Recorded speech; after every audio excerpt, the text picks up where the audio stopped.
Islam sangat membenci perbuatan jahat, terlebih jika perbuatan tersebut disengaja dan dilakukan secara berulang-ulang. Salah satunya dengan seringnya menahan hak orang lain, menunda pembayaran hak orang lain, apalagi dibarengi dengan sifat kikir yang dimiliki. Tentunya ini merupakan sebuah bentuk kejahatan yang sangat buruk. Terlebih jika dilakukan dengan sengaja dan tanpa rasa takut akan dosa, tanpa takut akan hukuman Allah, serta tanpa takut akan pertanggungjawaban di akhirat nanti. Ini yang banyak tidak disadari oleh kebanyakan manusia. Mereka hanya memahami bahwa tanda kesempurnaan agama Islam adalah dengan kewajiban beribadah saja, bukan syariat khusus yang mengatur tentang hubungan antar makhluk hidup, khususnya sesama manusia. Ada hal seperti yang kita ketahui bersama, terlebih bagi umat Muslim. Barang siapa memudahkan urusan seorang Muslim, maka Allah akan memudahkan urusannya di dunia maupun di akhirat. Sebaliknya, dalam keburukan pun demikian. Barang siapa melakukan amalan yang dibenci oleh Allah, maka Allah akan membencinya. Barang siapa memberi kemudaratan kepada seorang Muslim, maka Allah akan memberikan kemudaratan kepadanya. Lantas bagaimana Islam melihat persoalan ini? Jeratan hukum dan balasan apa yang akan diterima bagi para pelaku kejahatan yang suka menahan, apalagi melalaikan hak-hak orang lain? Simak ulasannya dalam live Damai Indonesiaku siang ini. Selamat menyaksikan.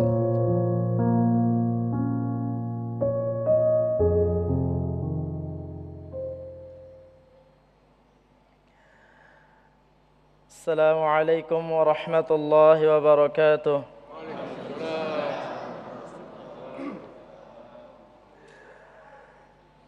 A'udzu billahi minasy syaithanir rajim. Bismillahirrahmanirrahim.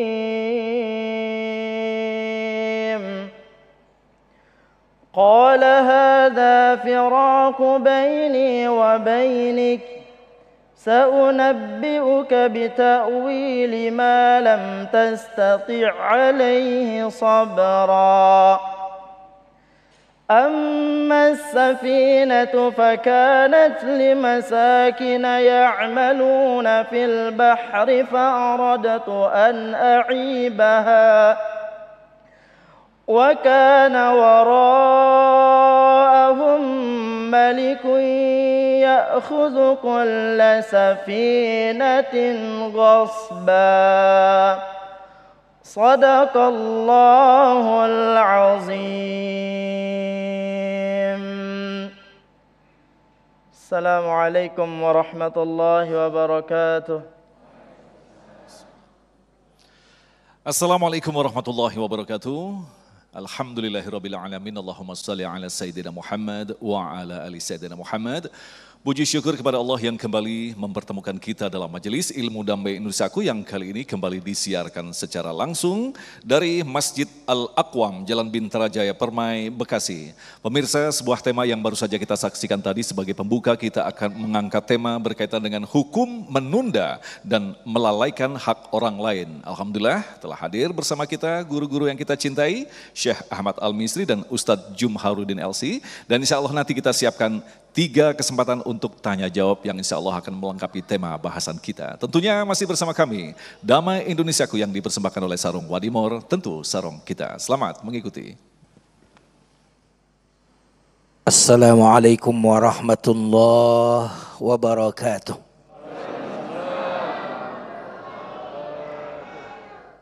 Alhamdulillahilladzi an'ama alaina ni'aman katsira hatta la tuhsa. Allahumma salli wa sallim wa barik ala nabiyyina Muhammadin sallallahu alaihi wasallam wa ala alihi wa ashabihi wa man sara ala nahjihi bi ihsanin ila yaumiddin, amma ba'd. Yang sama-sama kita muliakan guru kita semuanya, Kiai Haji Ahmad Al-Masri. Semoga Allah senantiasa menjaga beliau. Dan host kita yang luar biasa, Ustadz Agung. jamaah Masjid Al-Aqwam, bapak-bapak, ibu-ibu, dan pemirsa TV-One dimanapun Anda berada. Tema kita hari ini tema tentang melalaikan hak orang lain atau juga memakan hak orang lain, mengambil hak orang lain. Di dalam Al-Quran Allah Subhanahu wa Ta'ala berfirman, Innallaha ya'murukum an tu'addul amanati ila ahliha. Sesungguhnya Allah memerintahkan kepada kita untuk memberikan amanah, menunaikan amanah kepada pemiliknya, kepada yang berhak. Apa yang disebut dengan amanah? Ketika kita menempatkan sesuatu pada tempatnya, memberikan yang berhak pada haknya. Makanya ketika kita mengambil yang bukan hak kita, itu selain menunjukkan khianat, itu juga menunjukkan kezoliman. Karena lawan dari adil adalah zolim. Apa itu adil? Memberikan hak pada yang berhak. Menempatkan sesuatu pada tempatnya. Berarti ketika seseorang itu tidak memberikan apa yang sudah menjadi hak seseorang, maka dia berarti berlaku zolim. Dia pelaku kezoliman. Jamaah sekalian yang dimuliakan Allah Subhanahu wa Ta'ala. Dan Allah Subhanahu wa Ta'ala di dalam Al-Quran ngeri sekali mendengarkannya.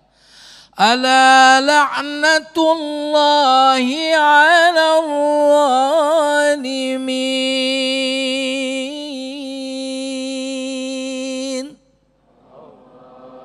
Ingatlah laknat Allah bagi orang yang zalim. Pernah mendengar kata laknat enggak? Apa makna laknat itu? Kalau anak saya di rumah berbuat salah, saya cubit, itu namanya saya hukum dia. Tapi kalau anak ada yang salah lalu saya katakan, nak, keluarlah dari rumah ini, nak, dan jangan pernah kembali ke rumah ini sebelum engkau mendengarkan berita ayahmu telah tiada. Itu yang disebut dengan laknat. Dan Allah menyebut orang-orang yang mengambil hak orang lain, baik itu dengan niat mengembalikan tapi tanpa izin, atau niat mengambil dan menguasai dan tidak ingin mengembalikan, itu yang disebut dengan ghasab, maka orang-orang seperti itu disebut dengan zalim. Makanya agama kita ini ketika kita melarang untuk memakan harta orang lain, redaksinya menarik. Mestinya redaksinya kan begini, jangan makan harta orang lain. Mestinya begitu ya. Tapi di Al-Quran menarik sekali. Jangan makan harta kalian secara batil. Wala ta'kulu amwalakum bainakum bil batil. Mestinya redaksinya jangan makan harta orang lain. Tapi Quran mengatakan jangan makan harta kalian. Kenapa Al-Quran menyebut harta orang lain itu dengan menggunakan harta kalian? Seharusnya kalian memandang harta orang lain itu sebagaimana kalian memandang harta kalian. Kalian tidak suka kan ada orang yang merampas harta kalian? Kalian kan tidak suka ada orang yang mengambil harta kalian? Begitu juga engkau harusnya melihat harta orang lain. Sebagaimana engkau mencintai hartamu, engkau tidak suka ada yang merampasnya atau mengambil haknya. Jamaah sekalian yang dimuliakan Allah Subhanahu wa Ta'ala. Kira-kira yang biasanya suka mengambil hak orang lain biasanya orang lemah atau orang kuat? Halo? Orang lemah atau orang kuat? Biasanya yang rakyat atau penguasa? Yang suka zolim biasanya yang di atas atau yang di bawah? Maka laknat Allah kepada orang-orang zalim, dan biasanya potensi zalim itu ketika orang merasa lebih tinggi dari orang lain. Setuju? Biasanya suami atau istri yang suka mengambil harta.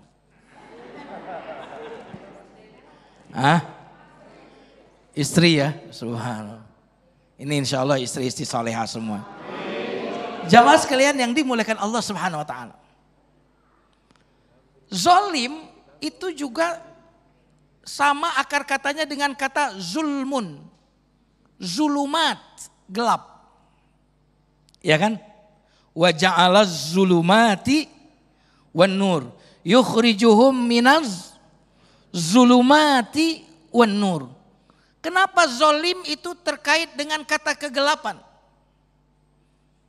Karena orang-orang yang zolim hidupnya akan penuh dengan kegelapan. Hidupnya penuh dengan kegelapan. Makanya orang-orang yang zolim itu suka gelap mata. Kenapa gelap mata? Karena kezoliman itu menyebabkan kegelapan di dunia maupun di akhirat.